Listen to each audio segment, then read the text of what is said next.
Good morning. How are you all today? Thank you for visiting with us. Andrea and I have already had prayer. So welcome to Bible class with Andrea and Betty.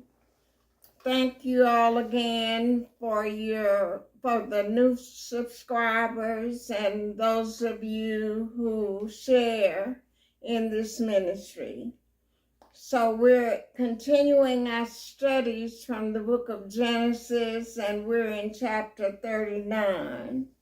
We'll be looking at the false accusation.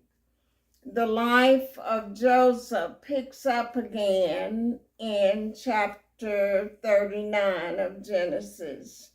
Chapter 38 was a parenthetical chapter explaining the life of Judah, who was Jacob's first son, his fourth son by Leah. And so now the life of Joseph picks up again. Beginning at verse 1, this is chapter 39. And Joseph was brought down to Egypt, and Potiphar, an officer of Pharaoh, captain of the guard, an Egyptian, bought him of the hands of the Ishmaelites, which had brought him down thither. And so the Midianite merchantmen had pulled Joseph out of the well and sold him into the hands of the Ishmaelites. These are descendants of Ishmael, Abraham's first son.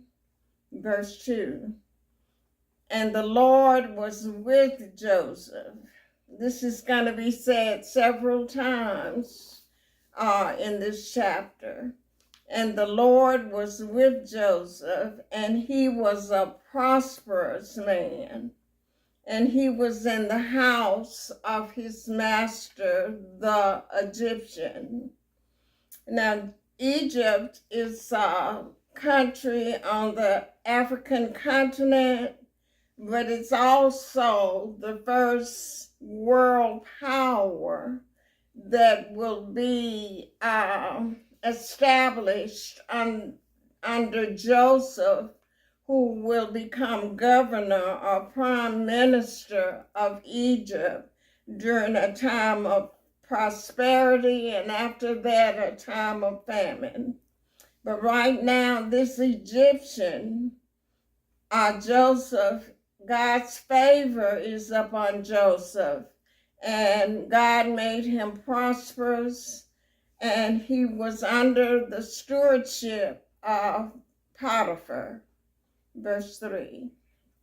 And his master, Potiphar, saw that the Lord was with him, and that the Lord made all that he did to prosper in his hand. Verse 4.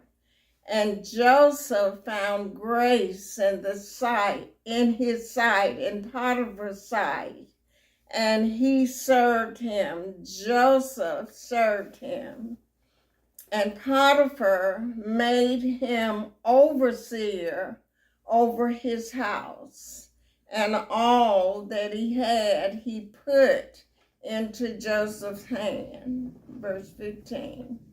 And it came to pass from the time that he had made him overseer in his house and over all that he had, that the Lord blessed the Egyptian's house for Joseph's sake, because Joseph was there. And the blessing of the Lord was upon all that he had in the house and in the field. So this Potiphar is blessed because of the presence of Joseph in his house. Verse 6. And Potiphar, he left all that he had in Joseph's hand, and he knew not aught he had, except save the bread which he did eat.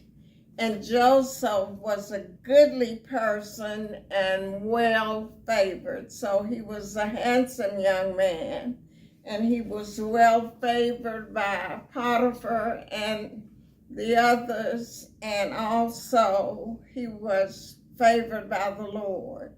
Verse 7. And it came to pass after these things that his master's wife cast her eyes upon Joseph, and she said, lie with me. Now this is the accusation that will soon be coming. Verse 8 says, but he, that is Joseph, refused, and said unto his master's wife, behold, my master knoweth not what is with me in the house. He wotteth not, or he knows not what is with me in the house. And he had committed all that he hath to my hand. He's put under my hand. Verse 9. There is none greater in this house than I. Neither hath he kept back anything from me but you, or but thee, because thou art his wife. He's put me over everything except you. How then can I do this great wickedness to lie with you and sin against God? We trespass against each other, but it's a transgression to God. And so whatever sin we commit is ultimately against God. Verse 10. And it came to pass, as she spake to Joseph day by day, that he hearkened not unto her, to lie by her, or to be with her. And it came to pass about this time that Joseph went into the house to do his business, and there was none of the men of the house there within. There were no other men in the house. Verse 12.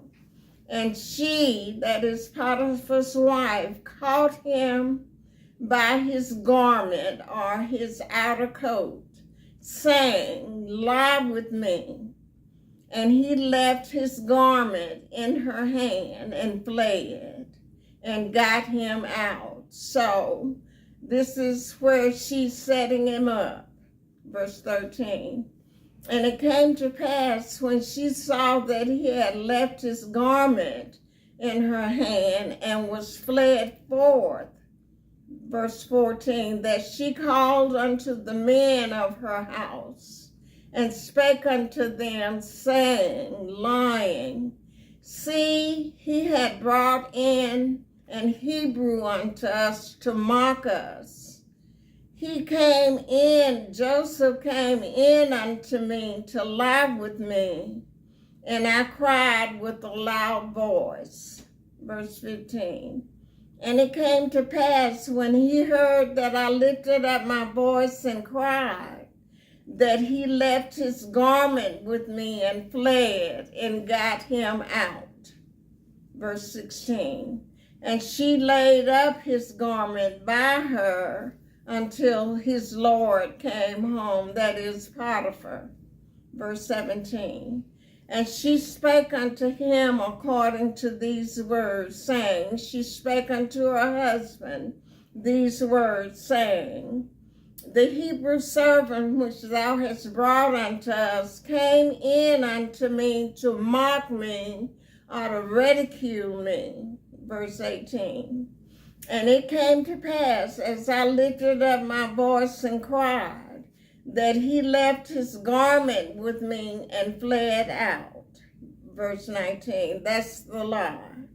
Verse 19, and it came to pass when his master, or Potiphar, heard the words of his wife, which she spake unto him, saying, after this manner did thy servant to me, that his wrath, Potiphar's wrath, was stirred or kindled. Verse 20, and Joseph's master took him and put him in prison, a place where the king's prisoners were bound, and he was there in the prison. This is a secure place, and Pharaoh's butler and baker are going to get into the same prison later with Joseph. Verse 21. But the Lord was with Joseph. So nothing happened to Joseph that God didn't already know.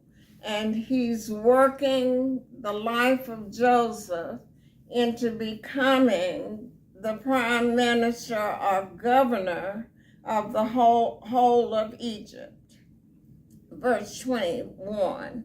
But the Lord was with Joseph and showed him mercy and gave him favor in the sight of the keeper of the prison. So the jailer had favor on Joseph. And what he did is, the jailer did, is in verse 22. And the keeper of the prison committed to Joseph's hand all the prisoners that was in the prison. And whatsoever they did there, Joseph was the doer of it. He allowed it to happen. So he's been over Potiphar's house, and now he's in prison, but he's an overseer of the prisoners. Verse 23. The keeper of the prison looked not to anything that was under his hand. Why? Because the Lord was with him, and that which he did, the Lord made it to prosper. And so Joseph had the two dreams about having dominion over his our father's house, and these events are leading up to him becoming governor, but he will be in Egypt in prison for 13 years before he comes into the office of prime minister. So they that wait upon the Lord shall renew their strength. They shall mount up on wings as eagles. They shall run and not be weary. They shall walk and not faint. So wait upon the Lord. And again, I say, wait upon the Lord. So thank you all for listening. This was a short lesson, but it's really powerful. So thank you all for listening, and we'll see you again next time. And from this point on, this Genesis will be about Joseph and his leadership. So you all have a great day and a great week. Bye.